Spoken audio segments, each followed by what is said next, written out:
Hello student, तो आज का ये वीडियो आप सभी के लिए बहुत ही ज्यादा इंपॉर्टेंट है। मोस्टली जो बोर्ड एग्जाम 2026 देने वाले हैं, मैं आपको बता दूं, क्लास 12th केमिस्ट्री के पूरी किताब से मात्र 3 इंपॉर्टेंट सिद्धांतों को तैयार करना है आप सभी को। और ये 3 इंपॉर्टेंट सिद्धांत बार बार एग्जाम में पूछे गए हैं। वो कौन कौन से हैं वो तो आप जान ही गए होंगे। मोस्ट इंपॉर्टेंट 3 इंपॉर्टेंट सिद्धांत है, प्रिंसिपल है, जिनको हमें जानना, इन प्रिंसिपल को जानना हमें बहुत ज्यादा जरूरी है। मैं बता दूं कि ये कंसिस्टेंट, आप देख सकते हैं, ये कंसिस्टेंट हमारे एग्जाम में क्या हुए हैं, कंसिस्टेंट पूछे जा रहे हैं। ठीक है ना। तो कंसिस्टेंट जब पूछे जा रहे हैं तो इसको तैयार करना जरूरी है कि नहीं है जी? बिल्कुल है। तो चलिए स्टार्ट करते हैं। अब बिना देर किए एक एक सिद्धांत को हम जानते हैं। पहला हमारा इंपॉर्टेंट सिद्धांत आता है बर्नर सिद्धांत की अभिधारणाएं लिखिए। अब बर्नर सिद्धांत क्या होता है इसको हम समझ लेते हैं जी। चलिए, तो बर्नर सिद्धांत क्या होता है, तो यहां पे हम लिख देते हैं बर्नर सिद्धांत। बर्नर सिद्धांत में सबसे पहली बात आपको याद रखना है, सबसे पहली बात बर्नर सिद्धांत में क्या है, तो बर्नर एक वैज्ञानिक है। इनके अनुसार किसी उप सहसंयोजक यौगिक की केंद्रीय धातु परमाणु 2 प्रकार की संयोजकता दिखाती है। अब केंद्रीय धातु परमाणु क्या है ये भी हम समझा देते हैं। तो देखिए यहाँ पे एक उप सहसंयोजक यौगिक है CONH3 का होल 6 Cl3, ये है ना। तो देख लीजिए यहाँ पे जो CO है ना वही है केंद्रीय धातु परमाणु, और यहाँ पे NH3 है, ये है लिगेंड। जैसे यहाँ पे CO आपको दिखाई दे रहा है, यहाँ पे ये क्या दिखाई दे रहा है, यहाँ पे मैं आपको बताना चाहूंगा, तो यहाँ पे आपको CO दिखाई दे रहा है। CO दिखाई दे रहा है कि नहीं जी? इसको मैं कोष्ठ में ऐसे कर देता हूं। यहाँ पे आपको ये CO दिखाई दे रहा है ना, तो ये CO क्या है, यही है केंद्रीय धातु परमाणु। और यहाँ पे वैज्ञानिक बर्नर ये बताते हैं कि ये जो केंद्रीय धातु परमाणु है वो 2 प्रकार की संयोजकता दिखाता है। ठीक है ना। तो वही लिखा गया है बर्नर के अनुसार उप सहसंयोजक यौगिक में केंद्रीय धातु परमाणु 2 प्रकार की संयोजकता दिखाता है। ठीक है ना। तो ये बात आप याद रखेंगे। कौन कौन सी संयोजकता दिखाता है जी? तो यहाँ पे एक है हमारा प्राथमिक संयोजकता और एक आता है हमारा द्वितीयक संयोजकता। ठीक है। अब पहले हम जानेंगे प्राथमिक संयोजकता क्या होता है, उसके बाद हम आते हैं तो द्वितीयक संयोजकता भी हम देखेंगे।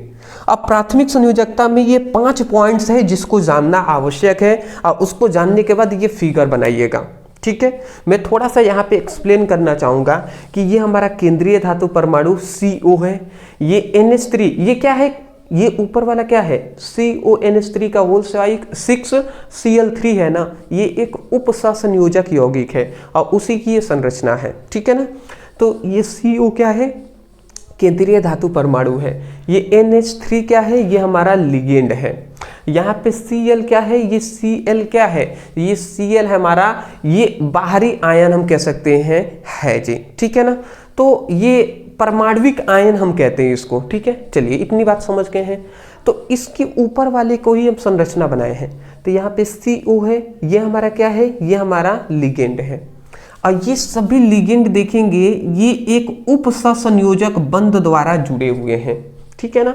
तो ये बातें आपको याद रखना है। फिर यहाँ पे ये जो Cl है, देखिए ये डॉटेड रेखा द्वारा 3 गो Cl यहाँ पे जुड़ा हुआ है ना। ठीक है जी। तो देखिए सबसे पहला आता है कि यह ऋणायनों द्वारा संतुष्ट होते हैं। सबसे पहली बात कि जो हमारा प्राथमिक संयोजकता होता है ऋण आयन द्वारा संतुष्ट होते हैं। तो देख लीजिए यहाँ पे ये जो Cl है इस पर ऋणात्मक आवेश होता है। तो ये Cl है ना, ये यहाँ पे डॉटेड रेखा द्वारा दर्शाया गया है, यही प्राथमिक संयोजकता है। तो ये देखिए ऋणायनों द्वारा संतुष्ट हुए हैं, बिल्कुल क्लोरीन ऋणायन है तो ऋणायनों द्वारा संतुष्ट होते हैं। दूसरी बात, यह विलयन में आयनित हो जाती हैं, अर्थात आयनन योग्य होते हैं। मतलब यदि हम जल में घोलेंगे ना तो ये जो Cl है, ये जो Cl3 है, ये बाहर निकल जाते हैं, आयनों में टूट जाते हैं। ठीक है। तीसरी बात बताया गया है, इसे बिंदुदार रेखा द्वारा दर्शाते हैं या प्रदर्शित करते हैं। तो बिंदुदार रेखा द्वारा हम Cl को दर्शाए हैं कि नहीं, तो यही बात है जी। तो ये जो बिंदुदार रेखा है ना वही प्राथमिक संयोजकता है। अगला आता है प्राथमिक संयोजकता द्वारा जुड़े आयन को बड़े कोष्ठक से बाहर लिखा जाता है। देख लीजिए कि प्राथमिक संयोजकता द्वारा जुड़ा जो ये हमारा आयन है Cl3, इसे हम बड़े कोष्टक है इससे बाहर लिखेंगे कि नहीं, बाहर लिखे हैं, बिल्कुल सही बात है। अंतिम बस आता है कि प्राथमिक संयोजकता की प्राकृतिक अदिशात्मक होती है। मतलब ये प्राथमिक संयोजकता की जो प्रकृति होती है वो अदिशात्मक होता है। अदिशात्मक का मतलब कि ये प्राथमिक संयोजकता जो है ना वो निश्चय वो बता नहीं पाता, वो उस पर निर्भर नहीं करता कि इसकी संरचना किस प्रकार बनेगी। ठीक है, उपसंयोजक यौगिकों की संरचना किस प्रकार बनेगी ये नहीं, इस पर निश्चित नहीं होता है। तो यही लिखा गया है, प्राथमिक संयोजकता की प्राकृतिक अदिशात्मक होती है, अर्थात इनके द्वारा उपसंयोजक यौगिकों की संरचना का निर्धारण नहीं होता है। मतलब ये नहीं बताते कि इनके द्वारा कैसी संरचना बनेगी उपसंयोजक यौगिकों का, इस पर निर्भर नहीं होता है। आशा करता हूं कि ये हमारा प्राथमिक संयोजकता की सभी पॉइंट्स आपको आसानी से समझ में आ गई होंगी। ठीक है, चलिए जी इसको मैं इरेज करता हूं। ये आपको लिखकर और ये फिगर आपको नीचे, इसके नीचे आपको साइड में बना लेना है। स्क्रीनशॉट ले लीजिए आप। अच्छी बात है। अभी हम जान लेते हैं द्वितीयक संयोजकता, अब कंप्लीट हमारा हो जाएगा। द्वितीयक संयोजकता क्या है जी? तो द्वितीयक संयोजकता में हमें बताया गया कि यह ऋणायनों, धनायनों और उदासीन अणुओं द्वारा संतुष्ट होते हैं। ठीक है, अर्थात ये लिगेंड द्वारा संतुष्ट होते हैं। देखिए लिगेंड जो होते हैं ना वो धनायन भी होते हैं, ऋणायन और उदासीन भी होते हैं। तो ये तीनों प्रकार के अणुओं द्वारा संतुष्ट हो सकते हैं, इसीलिए लिखा गया अर्थात ये लिगेंड द्वारा संतुष्ट होते हैं। तो यहाँ पे देखेंगे ये जो सतत रेखा द्वारा दर्शाया गया है, इससे ये हमारे NH3 क्या है, लिगेंड है ना, तो ये लिगेंडों द्वारा संतुष्ट होते हैं। बिल्कुल सही बात है जी, यही सतत रेखा ही द्वितीयक संयोजकता है। दूसरी बात, इसे सतत रेखा द्वारा, लगातार रेखा द्वारा प्रदर्शित करते हैं। तो देख लीजिए ये एक सतत रेखा द्वारा दर्शाया गया है कि नहीं, बिल्कुल है। तो ये बातें हैं जी। तीसरी बात कहा गया द्वितीयक संयोजकता की संख्या निश्चित होती है, जिसे हम उपसंयोजक संख्या कहते हैं। देख लीजिए द्वितीयक संयोजकता की संख्या क्या है, निश्चित है। 1 2 3 4 5 6 है ना, तो 6 इसकी संयोजकता है, मतलब 6 इसकी द्वितीयक संयोजकता है, इसीलिए इसकी समन्वय उपसंयोजक संख्या कितनी हो जाएगा, 6 हो जाएगा। अगली बात कहा गया द्वितीयक संयोजकता द्वारा जुड़े जो लिगेंड है और केंद्रीय धातु परमाणु को बड़े कोष्टक में रखा जाता है। मतलब लिगेंड को और केंद्रीय धातु परमाणु को बड़े कोष्टक में रखा जाता है। तो ये बताइए यहाँ पर लिगेंड कौन है, NH3, और CO है क्या है, केंद्रीय धातु परमाणु। इन सभी को हमने बड़े कोष्टक में रखा है कि नहीं रखा है जी, बड़े कोष्टक में रखा है, बिल्कुल सही बात है। अंतिम हमारा आता है कि इसकी संतुष्टि से यौगिकों का उपसंयोजक परिसर का निर्माण होता है। मतलब इसकी संतुष्टि पर ही जो यौगिकों की उपसंयोजक परिसर है उसका निर्माण होता है। मतलब द्वितीयक संयोजकता पर ही निर्भर करता है कि यौगिक की संरचना कैसी होगी। ठीक है, अंतिम बात बताया गया द्वितीयक संयोजकता विलयनों में आयनित नहीं होते हैं। मतलब द्वितीयक संयोजकता को अगर हम जल में घोलेंगे तो ऐसा नहीं है कि ये NH3 है ये अलग टूट जाएगा, CO अलग हो जाएगा, ये आयनित नहीं होंगे, आयनों में नहीं टूटेंगे। आशा करता हूं आप समझ के होंगे। ये स्क्रीनशॉट ले लीजिए, कंप्लीट होता है नियम आपका। ठीक है, ये आपका नियम कंप्लीट हो गया। चलिए जी, आशा करता हूं आप समझ के होंगे।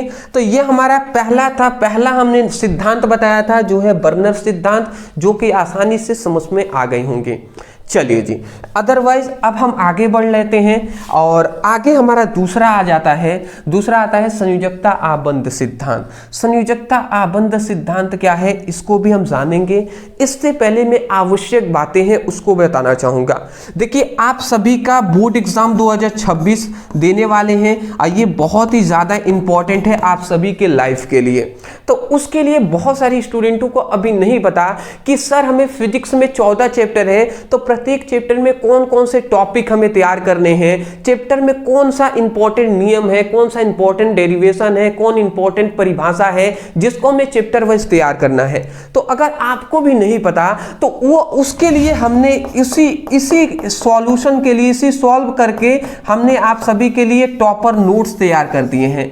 अब ये टॉपर नोट्स में क्या हम दे रहे हैं तो मैं बता दूं, आपकी पूरी फिजिक्स की और पूरी केमिस्ट्री का हम टॉपर नोट्स दे रहे हैं। इसमें चैप्टर वाइज, अगर आपको चैप्टर वाइज सभी VBI टॉपिक मिल जाएंगे, सभी VBI महत्वपूर्ण परिभाषा, नियम, डेरिवेशन, सिद्धांत सब मिलेंगे। महत्वपूर्ण 3 प्रकार की अभिक्रियाएं पड़ जाएंगी, मतलब सब 100 ऑब्जेक्टिव भी मिलेगा इन दोनों का। वो भी कितने में, तो वो भी मात्र 199 में ये दोनों का मिल जाएगा, कंप्लीट आपको मिल जाएंगे जी। इससे पढ़कर आप भी बोर्ड एग्जाम में 85 to 95% स्कोर कर पाएंगे, बशर्ते आप उन सभी टॉपिकों को तैयार करना है। ठीक है ना, तो ये आपको मिल रहा है। अगर कोई सब्जेक्ट एक ही किसी को लेना है तो वो 99 में मिल जाएंगे। अगर फिजिक्स केमिस्ट्री के साथ साथ हिंदी का भी अगर आप टॉपर नोट्स लेना चाहते हैं तो मैं बता दूं, तीनों का अगर एक साथ लेना चाहते हैं तो ये 300 का जो नोट्स है वो मात्र 249 में आपको तीनों का टॉपर नोट्स मिल जाएंगे। तो अगर इन तीनों का टॉपर नोट्स लेना चाहते हैं, नीचे व्हाट्सएप नंबर है, इस नंबर पे मात्र मैसेज करना है, कहना है सर हमें फिजिक्स, केमिस्ट्री और हिंदी का टॉपर नोट्स चाहिए। स्कैनर दिया जाएगा व्हाट्सएप पर, पेमेंट करके बता दीजिएगा पेमेंट हो गया है, तुरंत आपके व्हाट्सएप पर ही PDF नोट्स सेंड कर दिए जाएंगे उसी समय। ठीक है ना, डरने की कोई बात नहीं है, नंबर नीचे है, मैसेज कर लीजिए। अब डरने की कोई जरूरत नहीं है, आप अपने बोर्ड एग्जाम में एक अच्छा नंबर स्कोर करके आएंगे, इसकी गारंटी हम दे सकते हैं। ठीक है ना, चलिए जी, अगला हमारा आता है संयोजकता आबंध सिद्धांत। अब संयोजकता आबंध क्या सिद्धांत है, तो इस सिद्धांत के अनुसार हमें पहली बातें क्या बताएगी कि इस सिद्धांत, मतलब यह सिद्धांत पॉलिंग और स्लेटर नामक वैज्ञानिकों ने मिलकर दिया है।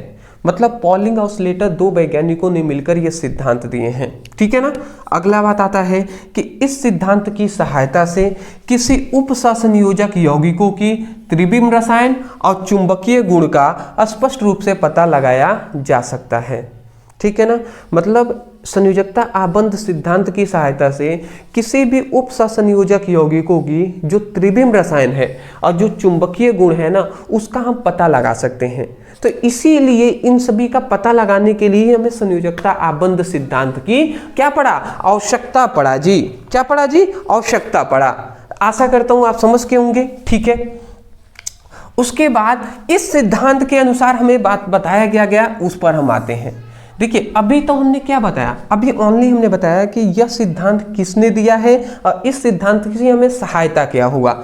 इतना लिखने के बाद फिर यहीं से आप लिखेंगे इस सिद्धांत के अनुसार, यहीं से आप क्या लिखेंगे, यहीं से लिखेंगे इस सिद्धांत के अनुसार। ठीक है ना, वही जो हमने आगे लिखा है यहीं से जस्ट नीचे फिर ये लिखना स्टार्ट करेंगे। अब इस सिद्धांत के अनुसार हमें क्या बातें बताई गई, तो सबसे पहली बात बताया गया कि केंद्रीय धातु परमाणु या आयन के पास अपनी समन्वय संख्या के बराबर ही रिक्त कक्षक होते हैं जिनके संकरण से आवंटित कक्षकों का निर्माण होता है। मतलब केंद्रीय धातु परमाणु आप समझते हैं ना क्या होता है जी। जैसे एक उपसंयोजक यौगिक हम ले लेते हैं, जैसे मैं थोड़ा सा समझा देता हूं, K4 FeCN का होल 6। ये देखिए एक उपसंयोजक यौगिक ले लिए, तो यहाँ पे जो Fe है ना वही है केंद्रीय धातु परमाणु, यहाँ पे Cn है वो है लिगेंड। ठीक है ना, तो ये हमारा केंद्रीय धातु परमाणु जो होते हैं, मतलब जो Fe होते हैं, इनके पास अपनी समन्वय संख्या के बराबर, समन्वय संख्या को ही उपसंयोजक संख्या कहते हैं। तो केंद्रीय धातु परमाणु के पास अपनी समन्वय संख्या के बराबर ही रिक्त कक्षक होते हैं, इनके बराबर ही उतने ही रिक्त कक्षक होते हैं जिनके संकरण से आवंटित कक्षकों का निर्माण होता है। ठीक है, तो ये पहली बात हमें बताया गया। केंद्रीय धातु परमाणु को, मतलब केंद्रीय धातु परमाणु के पास अपनी समन्वय संख्या के बराबर ही रिक्त कक्षक होते हैं जिनके संकरण से मिलने से ही आवंटित कक्षकों का निर्माण होता है। तो इतनी बात आप बोल ही देंगे, मैं आशा करता हूं। अब इसमें देखिए, मान लेते हैं यहाँ पे थोड़ा सा हम निकालेंगे भी, जैसे सपोज डेट मान लेते हैं किसी की समन्वय संख्या, किसी की समन्वय संख्या, समन्वय संख्या अगर किसी की समन्वय संख्या दिया हो तो उसका संकरण कितना होगा, तो उसका संकरण हम पता कर लेते हैं, संकरण, और उसकी फिर ज्यामितीय आकृति भी पता कर लेते हैं।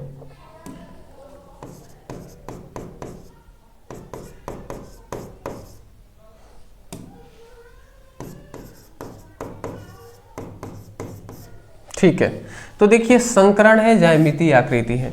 मान लेते हैं किसी का संकरण है, सपोज दैट ऐसे हम मान लेते हैं कि किसी का संकरण सपोज दैट 2 है।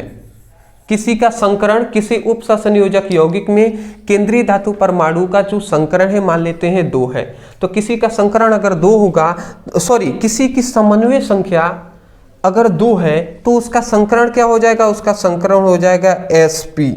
ठीक है ना, संकरण 2 है तो s का 1 और p का 1, तो 2 संकरण हो जाएगा sp। और इसकी ज्यामिति जो आकृति होगी वो कैसी होगी, रेखीय होगा। ये आप याद रखेंगे। ठीक है, मान लेते हैं किसी की समन्वय संख्या अगर 4 हो, अगर समन्वय संख्या 4 हो तो इसका जो संकरण हो जाएगा वो sp3 हो जाएगा।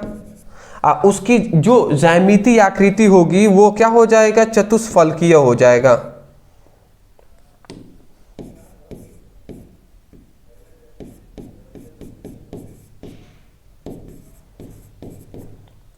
चतुष्फलकीय हो जाएगा।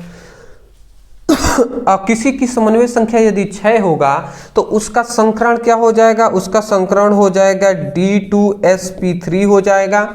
और उसकी ज्यामितीय आकृति अष्टफलकीय हो जाएगी, अष्टफलकीय। ठीक है ना, तो ये बात आप याद रखेंगे। ठीक है जी, तो ये आपको बस याद रखना है, ज़्यादा कुछ नहीं मैं कहूँगा। अगर आपको ज़्यादा समझ में ना आए तो बस इतना लिखकर ये आप याद करेंगे। ठीक है ना, अब समय हमारे पास उतना नहीं है कि मैं डीप में जाकर और आपको समझाऊं, क्योंकि मैं डीप में समझाऊंगा समय लगेगा और समय आप देना नहीं चाहते, ये भी वास्तविक रूप है, वास्तविक बात है। तो इसीलिए हम उतना ही बताएंगे जितने में काम चल जाए। अगला कह रहा है केंद्रीय धातु परमाणु के रिक्त संकृत कक्षक लिगेंडों के भरे हुए कक्षकों के साथ अति व्यापन करते हैं, जिससे क्या बनता है, सिग्मा बंध बनता है। ठीक है ना, और उसी को हम क्या कहते हैं, जिससे हम क्या कहते हैं, उप सहसंयोजक बंध कहते हैं।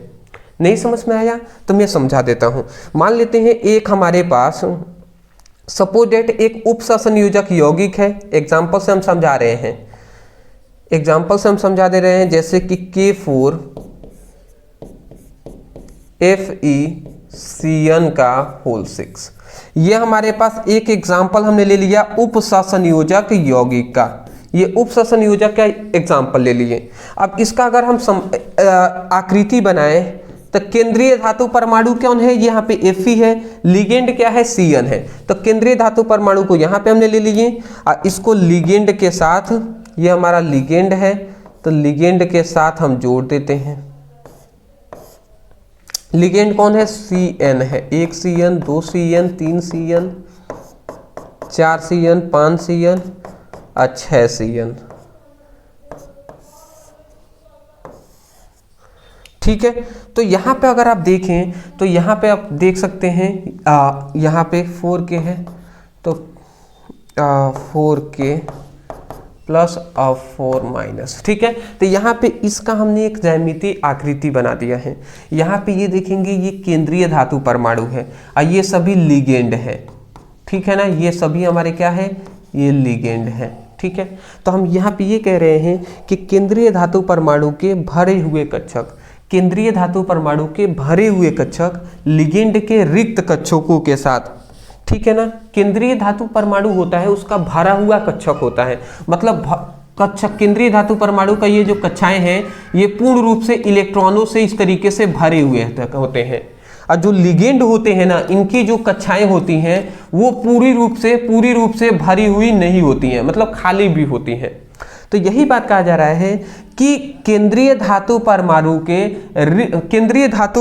के जो हम कह सकते हैं भरे हुए कक्षक होते हैं, केंद्रीय धातु परमाणु के भरे हुए कक्षक लिगेंडों के रिक्त कक्षकों के साथ क्या करते हैं, अतिव्यापन। हम कैसे समझाएं आपको, क्या करें, बस इतना आप जानिए ना, बस इतना आप जानिए कि जो हमारा ये केंद्रीय धातु परमाणु होता है, ये इसकी जो कक्षाएं होती हैं वो रिक्त होती हैं, खाली होती हैं। और जो लिगेंड होते हैं ये इनकी जो कक्षाएं होती हैं उसमें इलेक्ट्रॉन क्या होते हैं, भरे हुए होते हैं। मतलब इलेक्ट्रॉन जितना केंद्रीय धातु परमाणु को चाहिए इतना इलेक्ट्रॉन इन सभी के पास है, इसके पास इलेक्ट्रॉनों की कमी है। इसी के कारण ना ये जो केंद्रीय धातु परमाणु है इलेक्ट्रॉन को लेता है, इस उपसंयोजक बंध की सहायता से इलेक्ट्रॉन की साझेदारी करता है। तो यही बात कहा गया कि केंद्रीय धातु परमाणु के रिक्त कक्षक लिगेंड के भरे हुए कक्षकों के साथ अतिव्यापन करता है। यहां पे ये क्या कर रहा है, अतिव्यापन करता है, जिससे ये क्या बना है, जिससे यहाँ पे ये जो बंध बना है इसी को सिग्मा बंध कहते हैं। जिससे क्या बनता है, जिससे सिग्मा बंध बनता है, और इस सिग्मा बंध को ही उपसंयोजक बंध कहते हैं। तो कितना सिग्मा बंध बन रहा है, 1 2 3 4 5 6, तो 6 उपसंयोजक संख्या हो जाएगा। यही लिखा गया है केंद्रीय धातु परमाणु के रिक्त संक्रित कक्षक, केंद्रीय धातु परमाणु के रिक्त संक्रित कक्षक लिगेंड के भरे हुए कक्षक, लिगेंड के भरे हुए कक्षक के साथ अति व्यापन करता है, जुड़ता है, जिससे सिग्मा बंध बनता है, जिससे सिग्मा बंध बनता है और उसी को उपसंयोजक संख्या कहते हैं। तो यहाँ पे उपसंयोजक संख्या 3 ऊपर 3 नीचे 6 हो रहा है, तो 6 उपसंयोजक संख्या हो जाएगा। समझ गए ना। चलिए जी, इतनी बात आप समझ गए हैं, बहुत ही अच्छी बात है। अब मैं बताना चाहूंगा तीसरा, इसी नियम में ये हमें इससे जस्ट अपोजिट बताया गया। इसमें केंद्रीय धातु परमाणु के रिक्त संक्रित कक्षक कहा गया है और नीचे वाले में भरा हुआ कक्षक कहेगा, और इसमें लिगेंड के भरे हुए कक्षक थे, इसमें लिगेंड का रिक्त कक्षक कहा गया है। ठीक है ना। तो इसमें हम क्या कहेंगे कि केंद्रीय धातु परमाणु के भरे हुए कक्षक लिगेंडों के रिक्त कक्षकों के साथ क्या करता है, अति व्यापन करता है। तो यहां पे पाई बंध बनता है, और इस पाई बंध बनता है, परंतु ये जो पाई बंध बनेगा ना, इसकी संभावनाएं लगभग ना के बराबर ही होता है, मतलब ऐसा होता ही नहीं है। तो ये लिखा गया केंद्रीय धातु परमाणु के भरे हुए कक्षक लिगेंड के रिक्त कक्षकों के साथ अति व्यापन करते हैं, जिससे क्या बनता है, जिससे पाई बंध बनता है, परंतु इसकी संभावनाएं बहुत कम होती हैं। आशा करता हूं कि आपको समझ में आ गई होंगी। तो सिंपल सा ये लाइन, ये सब लिखने के बाद ये केवल नीचे एग्जाम्पल लिख देंगे, आपका काम पूरी तरीके से मैं कह सकता हूं कंप्लीट हो जाएगा। ठीक है, स्क्रीनशॉट ले लीजिए।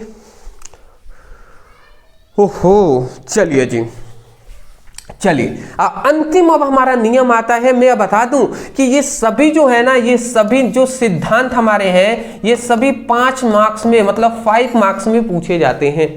तो आज 5 नंबर वाला है, ये सब लॉन्ग हमारे इंपॉर्टेंट हम कह सकते हैं सिद्धांत हैं। अब एक एक करके जानेंगे जी। उपसंयोजक यौगिकों के सिद्धांत में क्रिस्टलीय क्षेत्र सिद्धांत समझाइए, जिसमें हमारा आता है सबसे पहला क्रिस्टलीय क्षेत्र सिद्धांत क्या है।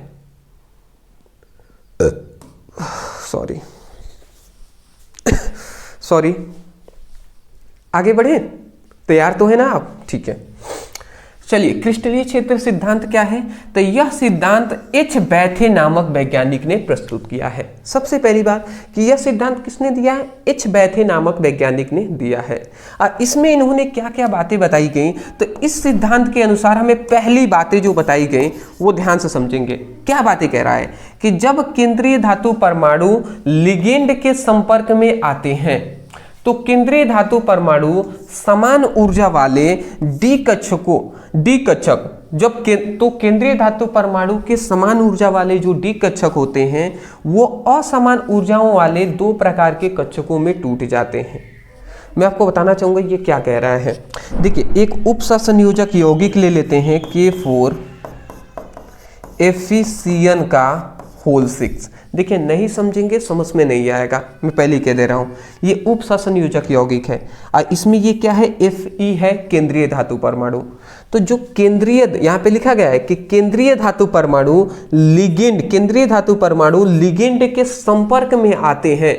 तो केंद्रीय धातु परमाणु का, केंद्रीय धातु परमाणु के पास समान ऊर्जा वाले, यहाँ पे मैं लिख दे रहा हूं, समान ऊर्जा वाले डी कक्षक जो होते हैं, समान ऊर्जा वाले जो डी कक्षक होते हैं, ठीक है ना। डी कक्षक कितने होते हैं जी, डी कक्षक में 5 ऑर्बिटल होते हैं, 1 2 3 4 5। तो समान ऊर्जा वाले जो डी कक्षक है वो असमान ऊर्जाओं वाले 2 कक्षकों में इस तरीके से टूट जाते हैं, ठीक है ना। देख लीजिए यहाँ पे देखिए, ऊपर 2 कक्षक, नीचे 3 कक्षक, तो असमान ऊर्जाओं वाले 2 कक्षकों में टूट जाते हैं। तो यही बात लिखा गया है कि केंद्रीय धातु परमाणु लिगेंड के संपर्क में आते हैं तो केंद्रीय धातु परमाणु के समान ऊर्जा वाले डी कक्षक असमान ऊर्जाओं वाले 2 प्रकार के कक्षकों में टूट जाते हैं। यही नहीं लिखा गया जी, केंद्रीय धातु परमाणु लिगेंड के संपर्क में आते हैं तो केंद्रीय धातु परमाणु के समान ऊर्जा वाले डी कक्षक, तो केंद्रीय धातु परमाणु के समान ऊर्जा वाले डी कक्षक असमान ऊर्जाओं वाले 2 प्रकार के कक्षकों में टूट जाते हैं। बिल्कुल सही बात है, ये आपको बताया गया है पहली बार। अभी हम फिगर बताएंगे, बस ऐसे समझाने के लिए हम बता रहे हैं। दूसरी बात, डी कक्षकों का यह विपाटन संकुलों की ज्यामिति पर निर्भर करता है। मतलब डी कक्षकों का ये जो विपाटन है किस प्रकार टूटेगा, ये संकुल की ज्यामिति पर निर्भर करेगा कि संकुल की ज्यामिति किस प्रकार है, उसी पर निर्भर करता है। ठीक है, आशा करता हूं आप समझ के होंगे। इसको बनाने की कोई जरूरत नहीं है, ये बुक में ये फिगर नहीं दिया है, ये अपने तरफ से हम बताए हैं आपको कि देखिए ऐसे होगा। फिगर कब बनाना है वो भी हम बताएंगे, इसमें फिगर बनाना है। 2 आप समझ गए ना। तीसरा और भी हम बताते हैं, तीसरा फिर इसी के नीचे तीसरा आपको लिखना है। तीसरा इसी सिद्धांत में तीसरा पॉइंट आपको क्या लिखना है, 2 तो हमने जान लिया। तीसरी बात बताया गया कि डी कक्षकों का यह विपाटन, डी कक्षकों का विपाटन जिन 2 समूहों में होता है उसे T2G और EG कक्षक कहते हैं और इनके बीच का ऊर्जा अंतर 10dq या डेल होता है और इन ऊर्जाओं के अंतर को क्रिस्टलीय क्षेत्र विपाटन ऊर्जा कहते हैं। मतलब आप समझे, मतलब मैं ये कह रहा हूं, ध्यान से अगर समझें तो डी कक्षक, ये सपोज दैट मैं यहीं पे बता रहा हूं, ये समान ऊर्जा वाले, ये सपोज दैट ये समान ऊर्जा वाले, ठीक है ना, ये समान ऊर्जा वाले डी कक्षक हैं। मैं यहां पे लिख दे रहा हूं समान ऊर्जा वाले डी कक्षक। तो समान ऊर्जा वाले जो डी कक्षक है, समान ऊर्जा वाले जो डी कक्षक है वो असमान ऊर्जाओं वाले 2 कक्षकों में, असमान ऊर्जाओं वाले 2 कक्षकों में टूट जाते हैं। और एक को हम क्या कहते हैं, एक को ये असमान ऊर्जाओं वाले 2 कक्षकों में टूट जाएंगे और एक को हम क्या कहेंगे, इस वाले को T2G कहेंगे और इस वाले को हम क्या कहेंगे, इस वाले को T2G और इस वाले को हम EG कहते हैं। साइड में लिख देते हैं, इस वाले को T2G कहते हैं और इस वाले को EG कहते हैं। ठीक है ना, ये बात आप याद रखेंगे। इन दोनों के बीच का जो ऊर्जा अंतर होता है, इन दोनों के बीच का ऊर्जा अंतर 10dq होता है। ठीक है ना, और उसके बाद या तो 10dq लिख दे या डेल लिख दे। ठीक है ना, ऊर्जा अंतर को, इनके ऊर्जा अंतर को ही हम क्या कहते हैं, क्रिस्टलीय क्षेत्र विपाटन ऊर्जा कहते हैं। ये जो ऊर्जा अंतर है ना, इस ऊर्जा स्तर को ही हम क्या कहते हैं, क्रिस्टलीय क्षेत्र विपाटन ऊर्जा कहते हैं। तो तीसरी बात आप समझ गए ना कि समान केंद्रीय धातु परमाणु के समान ऊर्जा वाले जो डी कक्षक हैं वो असमान ऊर्जाओं वाले 2 कक्षकों में टूटते हैं। एक को T2G और एक को EG कक्षक कहते हैं और इन दोनों के बीच का ऊर्जा अंतर 10dq होता है और इसी को ही हम क्रिस्टलीय क्षेत्र विपाटन ऊर्जा कहते हैं। ठीक है। अगला हमारा चौथा बात यहाँ पे बताया गया कि डी कक्षकों का यह विपाटन निम्न दो प्रकार से होता है। डी कक्षकों का ये जो विपाटन है, टूटना है, ये दो प्रकार से होता है। किस प्रकार से होगा अब यहाँ पे हम बताएंगे। अब वो पहला क्या है, अष्टफलकीय संकुल में क्रिस्टलीय क्षेत्र विपाटन, और दूसरा है चतुष्फलकीय संकुल में क्रिस्टलीय क्षेत्र विपाटन। अब किस प्रकार होगा, टूटेंगे, ये चलिए अब हम जानते हैं, इसको इरेज करते हैं। अब यहीं से हमें फिगर बनानी है। देखिए अष्टफलकीय संकुल में क्रिस्टलीय क्षेत्र विपाटन कैसे होगा, तो इसके लिए सबसे पहले समान ऊर्जा वाले डी कक्षक लेंगे।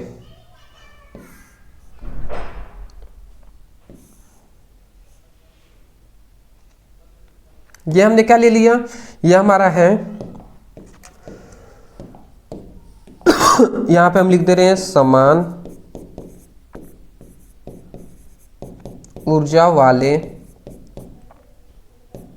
डी कक्षक।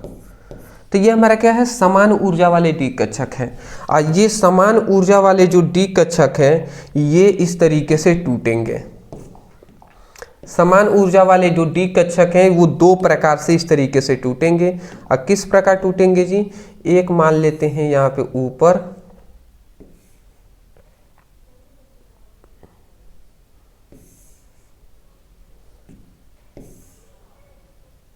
थोड़ा सा छोटा ही हम बनाएंगे,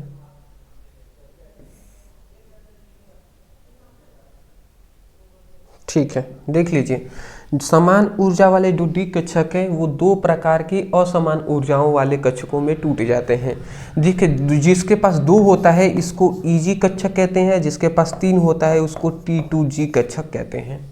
ठीक है, इनके बीच का जो ऊर्जा अंतर होता है वो क्या होता है, 10dq होता है, 10dq होता है। और याद रखेंगे इनके दोनों के बीच का ऊर्जा अंतर 10dq होता है। और जो हमारा है ना, इसका ऊर्जा अंतर कोई पूछ दे कि बताइए Eg का ऊर्जा अंतर कितना होगा, तो 6dq होता है। और ये जो T2G है इसका ऊर्जा अंतर केवल कोई पूछ दे तो 4dq होता है, ये आप बता देंगे। ठीक है, उसके बाद हम बता दें कि यहाँ पे इसको कैसे हम प्रदर्शित करते हैं। तो इस वाले को dx स्क्वायर वाई स्क्वायर, थोड़ा सा हम इसको ऐसे लिख देते हैं, थोड़ा सा पतला में करके जिससे अच्छा सा चले। इसको हम क्या कहेंगे, dx स्क्वायर वाई स्क्वायर कहते हैं, ठीक है ना। और इसको dz स्क्वायर कहते हैं, ठीक है ना। और इस वाले को क्या कहेंगे, dxy कहेंगे, इस वाले को dyz कहेंगे, और इसको dzx कहेंगे, ठीक है ना। तो ये आप याद रखेंगे, इस वाले को dxy, फिर इस वाले को dyz, फिर इस वाले को dzx कहेंगे। तो इस तरीके से ये आपको पता होनी चाहिए। तो ये हमारा क्या है, इस प्रकार से ये टूटता है। तो देखिए समान ऊर्जा वाले डी कक्षक असमान ऊर्जाओं वाले दो कक्षकों में टूट गए हैं। तो असमान ऊर्जा वाला यहाँ पे हम लिख भी सकते हैं कि ये क्या हुआ है, असमान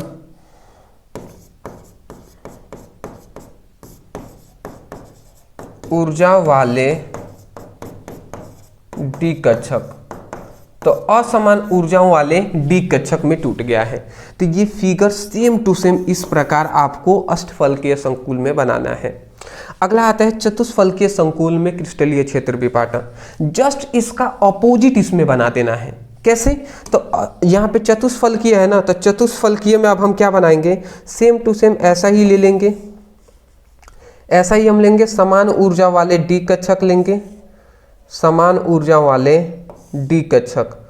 तो समान ऊर्जा वाले ये यहाँ पे हमने डी कक्षक ले लिए, यहाँ पे हम लिख देते हैं समान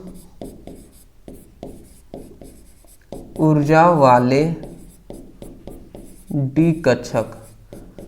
तो समान ऊर्जा वाले जो डी कक्षक होते हैं वो क्या होते हैं, समान ऊर्जा वाले जो डी कक्षक होते हैं वो क्या होंगे जी,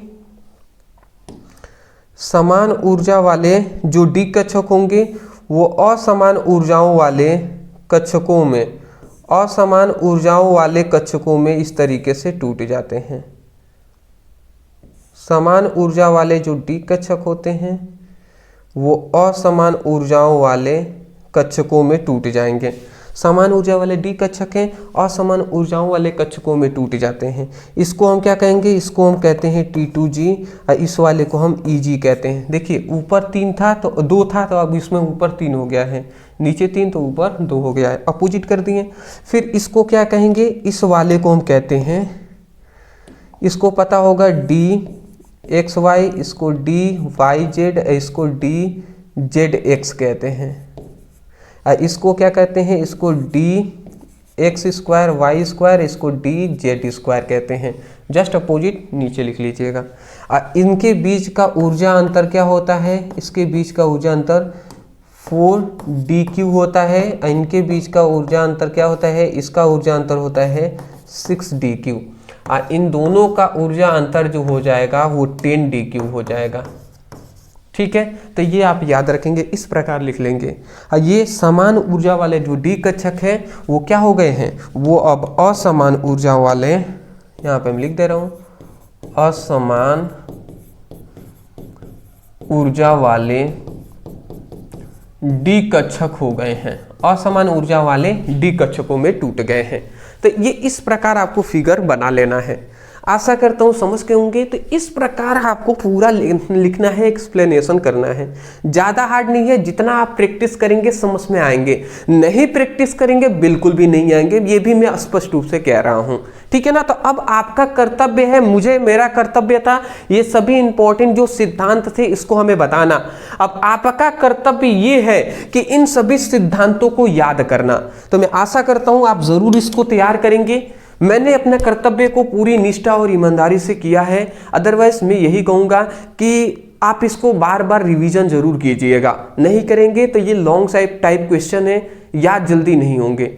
मैं ये भी कहूँगा कि अगर आपको लगता है कि आपके लिए कुछ मेहनत किया गया है तो चैनल पे नहीं होंगे तो चैनल को सपोर्ट करने के लिए चैनल को सब्सक्राइब ज़रूर कीजिएगा। हाँ जी, अगर आप बोर्ड एग्जाम 2026 देने वाले हैं, अभी तक आपको एक सही सीक्वेंस में आपको सभी इंपॉर्टेंट क्वेश्चन आंसर चाहिए तो टॉपर नोट्स जरूर ले लीजिएगा। और ये टॉपर नोट्स मात्र 249 में आपको फिजिक्स, केमिस्ट्री, हिंदी तीनों का मिल जाएगा। और 2 का लेना चाहते हैं तो 199 में मिल जाएगा। नीचे व्हाट्सएप नंबर है, मैसेज कर लीजिएगा। Thank you so much video को इतना प्यार और सपोर्ट देने के लिए, हमें इतना प्यार सपोर्ट देने के लिए। Thank you.